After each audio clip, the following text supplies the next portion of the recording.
Good morning, आदाब। आप देख रहे हैं गुलिस्तान न्यूज लाइव। मैं हूं सैयद इरफान फाजिल, आपका वेलकम है। और सुबह सुबह आपके सामने हाजिर खिदमत। और वही बात लगातार जारी है कोविड के साथ हम लगातार जुड़े हैं और कोविड की खबरें जो है वो लगातार गश्त भी कर रही है और लगातार गुलिस्तान न्यूज और JK 24/7 आप तक पल पल की खबरें पहुंचाता रहता है। फिलहाल वादी कश्मीर का हाल लगातार बेहाल, क्योंकि कल भी हमने देखा कि सिलसिला जो है केसेस की तादाद का वो थम नहीं रहा है। बशर्ते हमने देखा कि कल लॉकडाउन के मनाजिर और लॉकडाउन के साथ साथ काफ़ी स्ट्रिक्ट कर्फ्यू, यानी जिस तरीके से हम लगातार देख रहे थे, पहले डील दी जा रही थी, लॉकडाउन की बात की जा रही थी और उसमें काफ़ी ज़्यादा लापरवाही बरती जा रही है। और कल जिस तरीके से सरकार ने एक अच्छा इनिशिएटिव लिया लॉकडाउन को लेकर, हमने देखा कि जिसमें काफ़ी सारे ऐसे फेटर्निटी, काफ़ी सारे ऐसे लोग जिनको लगातार प्रॉब्लम्स हुई, कह सकते हैं कि एसेंशियल सर्विसेज के लोगों को भी कल प्रॉब्लम हुई आने जाने में। यानी हम बात करें सबसे पहले मेडिकल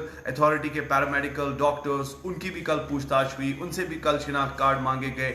और साथ ही साथ अगर मैं बात करूं मीडिया फेटर्निटी को लेकर, मीडिया फेटर्निटी को भी कल ग्राउंड पर काफ़ी ज़्यादा प्रॉब्लम्स आई, जबकि वो ग्राउंड रिपोर्ट करने के लिए अपनी टीम के साथ ग्राउंड पर सिचुएशन कवर करने जा रहे थे, तो वहां पर भी उन्हें अलाउ नहीं किया गया। इनफैक्ट हम देख रहे हैं कि कुछ ऐसी जगह पर ऐसे अकोमोडेट पुलिस को किया गया है जो कहीं कहीं जगह पर हमें लगता है कि वेल अकोमोडेटेड नहीं है। यानी अगर देखा जाए किसी चौक में अगर आपने रिस्ट्रिक्टेड एरिया कर दिया है, उसी रिस्ट्रिक्टेड एरिया को अगर आपने बैरिकेड्स लगा दिए हैं और आप वहां पर बोल रहे हैं कि वहां से मूवमेंट नहीं है, तो फिर हमने देखा कि कुछ पुलिस जो है वो बैरिकेड हटाती भी है और गाड़ियों को एक्सेस भी मिलती है। और जाहिर सी बात है, दूसरा सवाल पूछता है, जब इसको छोड़ा तो मुझे क्यों नहीं? तो या तो मुकम्मल लॉकडाउन आप कीजिए, या तो पूरी तरह से रास्ते बंद कर दीजिए, या तो फिर आप ये चीजें ना करें।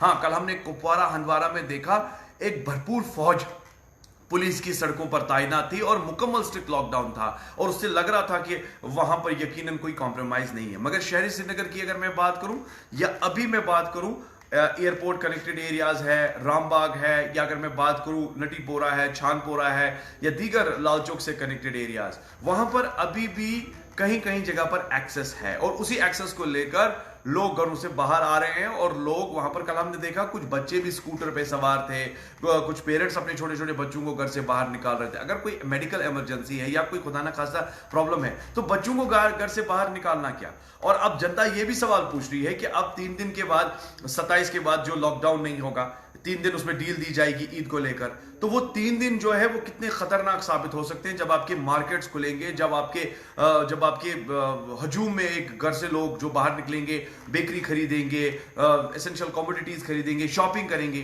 तो ये 8 दिन का मुझे बताइए जो गैप होगा, या 7 दिन का जो अपने स्ट्रिक्ट लॉकडाउन, तो कोहराम मचा देगा। क्योंकि लॉकडाउन को लेकर अगर बात करें तो ईद के साथ साथ भी हम लोगों को समझने की जरूरत है, जब ईद है तो घर पे ही आप वो सारी चीजें प्रिपेयर कीजिए जो आपके लिए इम्यून सिस्टम से रेलेवेंट हो, यानी जिसमें इम्यूनिटी हो। इम्यूनिटी बढ़ाने के लिए कुछ चीजें ऐसे घर में आप तैयार कर सकते हैं जो हमारे सेहत के लिए फायदेमंद होंगी। न बशर्ते हम जाएंगे मार्केट्स में और वही बेकरी खरीदेंगे, वही सारी चीजें खरीदेंगे, शॉपिंग के साथ मसरूफ होंगे, बच्चे निकलेंगे और उसके बाद एक बम फूटेगा, और वो बम जो फूटेगा वो इतना खतरनाक होगा, इतना ज्यादा उसमें तादाद होगी कि उसके बाद आप अपने केसेस को लेकर उसे कंट्रोल नहीं कर सकते हैं। और अभी भी बहुत सारे लोग सवाल ये पूछ रहे हैं कि दफ्तर जिन मुलाजमों को पहुंचना है उनके लिए ट्रांसपोर्ट ही नहीं है। देखिए, एक साइड से अगर मैं सेक्रेटरीट की बात करूं या दूसरे साइड से अगर गवर्नमेंट ऑफिस की बात करूं, आपने क्या डाला है कि आपका आई कार्ड जो है आपका पास है। तो मुझे बताइए, कुछ लोग ये भी सवाल पूछ रहे हैं कि हम आखिरकार दफ्तरों तक पहुंचेंगे कैसे जबकि ट्रांसपोर्ट नहीं है।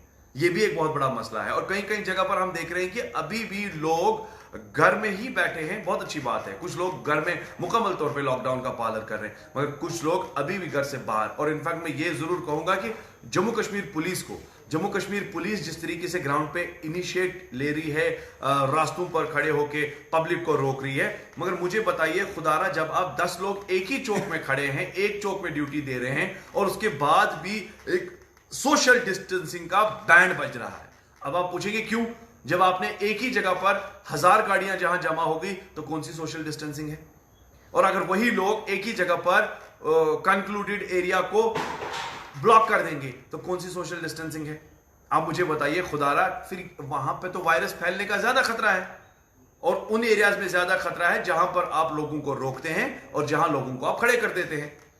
अब सोशल डिस्टेंसिंग के साथ साथ इस वक्त सबसे बड़ा सवाल यह है कि कहीं गैदरिंग नहीं होनी चाहिए, कोई पब्लिक गैदरिंग नहीं होनी चाहिए, रिलीजियस गैदरिंग बंद है। और आज जुमा है, जुमे के पेश नजर आज भी वादी कश्मीर में मस्जिदों को लेकर मैं बात करूं, मेंबर मीनार खामोश है, मगर कहीं कहीं जगह पर कुछ मस्जिदों में नमाज पढ़ी जाती है सोशल डिस्टेंसिंग में, जबकि ऑफिशियल कंफर्मेशन नहीं है, ऑर्डर नहीं है। तो यहां पर मुझे यही कहना है कि एक साइड से हम लोग कोविड की मुसीबत में हैं, दूसरे साइड से आप लॉकडाउन को लेकर आज हम देख रहे हैं कि बहुत सारा डिलेमा, कंफ्यूजन, कियोस है कि एक सोशल डिस्टेंसिंग की बात है, गाड़ियां एक साइड से खड़ी हो जाती है, ट्रैफिक जैम हो जाता है, उसके बाद आप उन्हें अलाउ नहीं करते हैं। तो आप पहले ही उन रास्तों को ब्लॉक कर दीजिए जिन रास्तों से गाड़ियां एक्सेस हो रही है। आप चौक तक उन गाड़ियों को पहुंचने देते हैं, मगर बाद में चौक ब्लॉक कर देते हैं और उसके बाद वो सारे जितने भी लोग होते हैं, पब्लिक होती है, वो वहां से जाएंगी कहां। इनफैक्ट मैं अपनी बात करूंगा, मैं और मेरा कैमरा पर्सन सुबह सुबह हम ग्राउंड पर ऑफिस, जब घर से ऑफिस की तरफ निकल रहे थे, हमने भी देखा कि हमारे लिए कोई एक्सेस नहीं थी, क्योंकि नो डाउट हमारे पास पास है, हमारे पास आई कार्ड है, मगर एक्सेस नहीं थी। वहां पर ऑलरेडी एक बहुत बड़ा हुजूम था, जबकि आपकी गाड़ी या आपका स्कूटर वहां से पास नहीं हो सकता है। अब इन्हीं एरियाज को लेकर अगर डिस्ट्रीब्यूशन होगी कि किसी का पास चेक करके उन्हें छोड़ देना है, किसी को पास नहीं होगा उसको वापस भेजना है, वो एक्टिविटी भी नहीं हो रही है। यानी बहुत बड़ा कंफ्यूजन है, कियोस है। लॉकडाउन को लेकर कई सारे सवाल अभी भी पूछे जा रहे हैं। अच्छी बात है, एक स्ट्रिक्ट लॉकडाउन है, मगर लॉकडाउन को लेकर एक intensified way out, channelization, mobilization की जरूरत है, तब जाके ये लॉकडाउन मुकम्मल तौर पे कामयाब हो सकता है। कोविड का कहर जारी है। मेहरबानी करके घरों में बैठिए, stay home, stay safe, stay healthy, और खासतौर पे घरों से तब बाहर निकलिए जब आपको लगता है कोई मेडिकल इमरजेंसी है।